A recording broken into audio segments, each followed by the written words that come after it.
Maksudnya kamu arahkan dari situ bisa.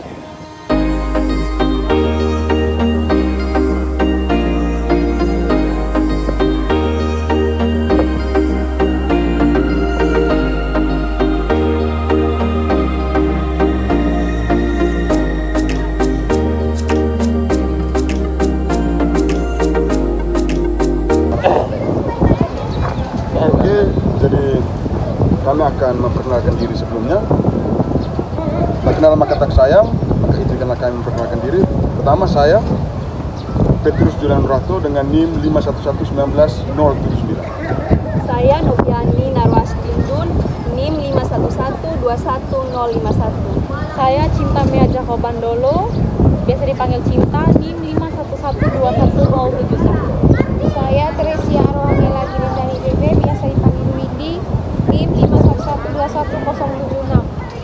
Perkenalkan, nama lengkap saya Marcelino Serapion Ngatu, biasa disapa Celo, NIM 511-21075.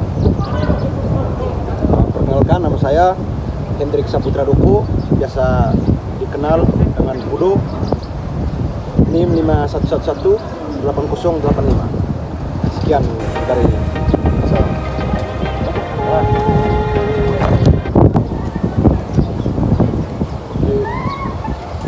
Selamat siang untuk kita semua. Siang.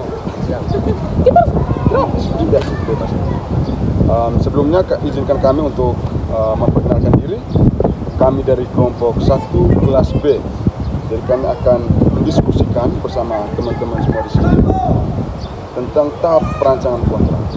Jadi tahap perancangan kontrak ini merupakan proses sebelum suatu kontrak dibuat.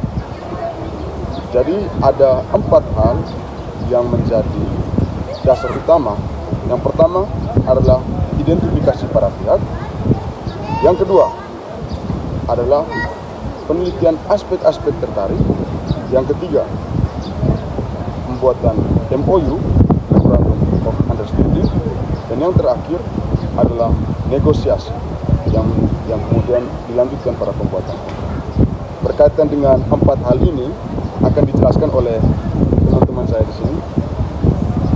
Yang pertama, identifikasi para pihak. Jadi, identifikasi para pihak itu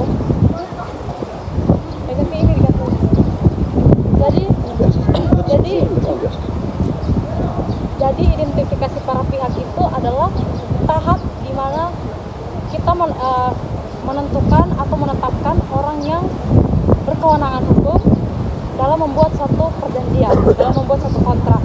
Nah, orang yang berkewenangan hukum itu adalah orang yang sudah dewasa, sudah kawin.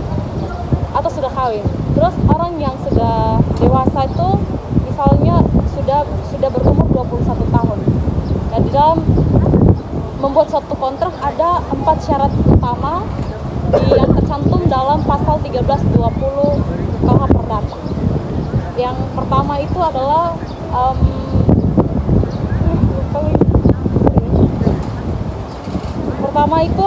kesepakatan para pihak.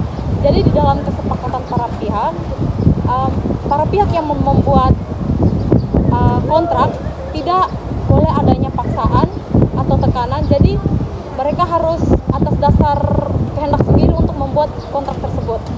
Lalu yang kedua itu kecakapan para pihak.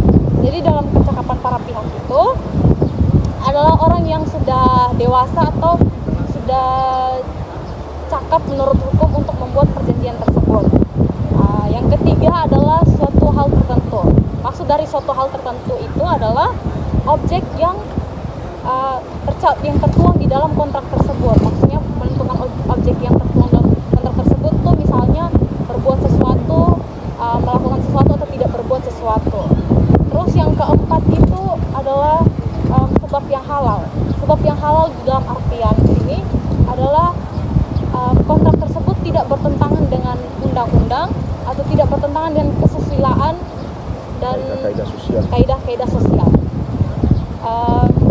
Itu saja sih. Lalu apakah ini dapat menimbulkan konsekuensi yuridis jika tidak terpenuhi syarat-syarat? Ya bisa jadi kalau misalnya syarat subjektifnya tidak terpenuhi, maka akan dikembalikan seperti keadaan semula atau dapat dibatalkan.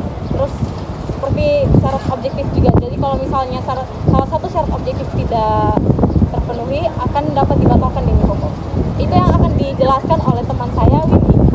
Oh, jadi 1320 itu jika tidak memenuhi syarat objektif dia akan batal demi pokok. Ya. Jadi dia akan kembali kepada keadaan semula. Ya. Ya. Sedangkan syarat subjektif itu tidak terpenuhi maka kontrak dapat dibatalkan. Dapat dibatalkan. Oh, jadi itu adalah konsekuensi. Ya. Oke. Kemudian kepada saudari ini coba dijelaskan terkait dengan aspek penelitian tertarik. Penelitian awal aspek. Coba dijelaskan saja. Yang berikutnya penelitian awal aspek yang terkait yaitu setelah para pihak identifikasi maka akan masuk kepada aspek-aspek tertarik. Bahwa yang pertama menjadi hak dan kewajiban para pihak. Yang kedua konsekuensi yuridis seperti yang telah dijelaskan teman saya sebelumnya. Dalam kontrak juga harus memuat force majeure dan one prestasi yaitu ingkar janji. Jadi kontrak tersebut harus lebih jelas ya. Artinya tidak sampai menimbulkan yang namanya multi tafsir hingga tidak sampai menjadi suatu masalah. Bahwa dalam kontrak juga harus ada forum hukumnya atau tempat di mana jika terjadi sengketa bagaimana cara menyelesaikannya sehingga kontrak itu harus benar-benar jelas. Nah ini adalah tugas dari berkaitan penelitian aspek-aspek tertarik. Kemudian berkaitan MOU, saudari coba dijelaskan. Jadi MOU itu adalah sebuah perjanjian yang sekitar antara dua atau lebih dari dua pihak. MOU juga ini menunjukkan persetujuan yang saling diakui oleh pihak-pihak yang terlibat dan menunjukkan arah yang bersama yang diinginkan untuk melakukan tindakan bersama. MOU bukanlah perjanjian yang formal, tetapi merupakan dasar untuk percakapan sebelum membuat perjanjian yang lebih spesifik. Ada beberapa karakteristik dari MOU. Yang pertama itu tidak mengikat, di mana MOU tidak memiliki kekuatan mengikat, tetapi menunjukkan persetujuan pihak-pihak untuk mengambil tindakan lebih lanjut untuk menciptakan perjanjian yang lebih spesifik. Yang kedua itu menjelaskan tujuan dan skop, di mana MOU menjelaskan tujuan dan skop negosiasi antara pihak-pihak serta harapan masing-masing pihak terhadap perjanjian yang dihasilkan dari negosiasi. Yang terakhir, dasar percakapan, di mana MOU berfungsi sebagai dasar untuk negosiasi dan percakapan antara pihak-pihak, menunjukkan tujuan yang saling diakui oleh pihak-pihak sebelum membuat perjanjian yang spesifik. Saya coba tambahkan sedikit, jadi mengulangi dari apa yang saudari jelaskan bahwa MOU itu merupakan dasar, tapi dia belum mengikat. Dia akan mengikat ketika MOU tersebut dilanjutkan dalam pembentukan MOA, Memorandum of Agreement. Itu yang kemudian mengikat para pihak. Saya bernegosiasi kepada kedua saudara saya, bisa jelaskan sedikit. Negosiasi itu dia sangat berkedudukan penting dalam merancang suatu kontrak bisnis. Karena tahap negosiasi merupakan tahap untuk menentukan objek dan substansi kontrak yang dibuat oleh para pihak. Menurut Priyatna Abdul Rashid menjelaskan pengertian negosiasi itu sendiri, itu merupakan suatu cara di mana individu berkomunikasi satu sama lain untuk mengatur hubungan mereka dalam bisnis dan kehidupan sehari-hari. Ada juga penjelasan mengenai negosiasi ini dalam Kamus Besar Bahasa Indonesia. Itu yang diartikan dengan negosiasi adalah proses tawar-menawar dengan jalan berunding untuk memberi atau menerima guna mencapai kesepakatan bersama antara satu pihak, kelompok atau organisasi lainnya. Dalam negosiasi ini, yang kedua definisi di atas tadi dikonstruksikan sebagai proses tawar-menawar antara pihak satu dengan pihak lainnya. Tujuan tawar-menawar ini adalah untuk mencapai konsensus atau kesepakatan para pihak tentang objek dan substansi kontrak yang meliputi pengaturan hak dan kewajiban para pihak.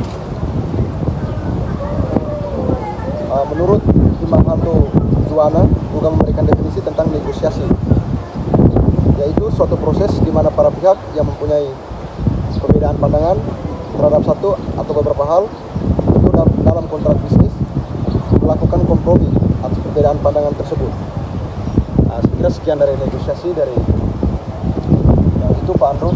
Jadi mungkin itu saja penjelasan dan hasil diskusi dari kami berkaitan dengan tahap perancangan kontrak. Sekian dari kami kembalikan. Semoga ilmu ini bermanfaat.